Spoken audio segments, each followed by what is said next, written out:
Figure en tête de l'ordre du jour de la visite de Li Keqiang au Kazakhstan, l'initiative Une ceinture, une route qui vise à faire renaître l'ancienne route de la soie. L'initiative a amené des changements politiques dans les pays d'Eurasie, dont le Kazakhstan.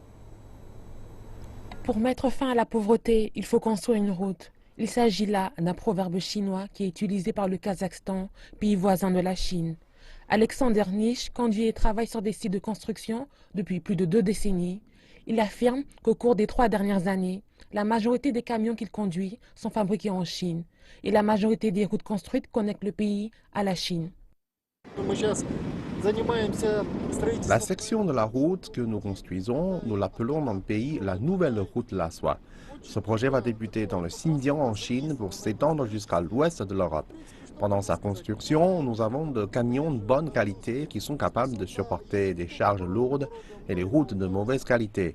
J'ai conduit un camion pendant des années, j'ai pas à me plaindre. Les chaînes de production sont situées à des milliers de kilomètres dans la ville chinoise de Xi'an. La ville est également le point de départ de l'ancienne route de la soie. Ici, un camion est rempli en seulement 3 ou 4 heures. À pleine capacité, l'usine est capable de produire près de 300 camions par jour. Les camions ressemblent à ceux de la marque allemande MAN et sont le résultat d'un long partenariat entre eux et une société chinoise. Une étiquette et une qualité européenne selon la société. Ces camions sont à des prix abordables chinois. Une telle association nous aide à étendre notre marché à l'Asie centrale de manière efficace. C'est ce dont les pays en développement ont besoin. À présent, une large partie de notre stratégie est basée sur l'initiative Une ceinture et une route.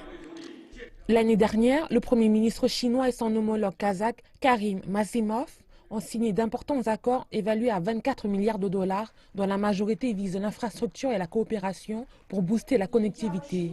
La rapide croissance des liens commerciaux influence aussi la nouvelle génération. Cette école dispense des cours d'apprentissage de chinois et était l'une des premières à ouvrir au Kazakhstan et a été fondée en 2001. Son directeur affirme que c'est seulement récemment que l'admission a doublé et même presque triplé chaque année. Nous avons décidé de fonder l'université car la relation entre la Chine et le Kazakhstan a commencé à se développer rapidement. Et aujourd'hui, l'initiative Une ceinture, une route donnera à nos étudiants plus d'occasions. La plupart des diplômés poursuivent leurs études en Chine ou cherchent du travail dans une multinationale chinoise au Kazakhstan. Pour ces étudiants, apprendre le chinois n'est pas chose simple. Et pour Alexander, le chauffeur de camion, son travail est également exigeant. Mais plusieurs dans le pays disent que profiter de la vague du développement rapide de la Chine est une opportunité qu'ils ne peuvent se permettre de laisser échapper.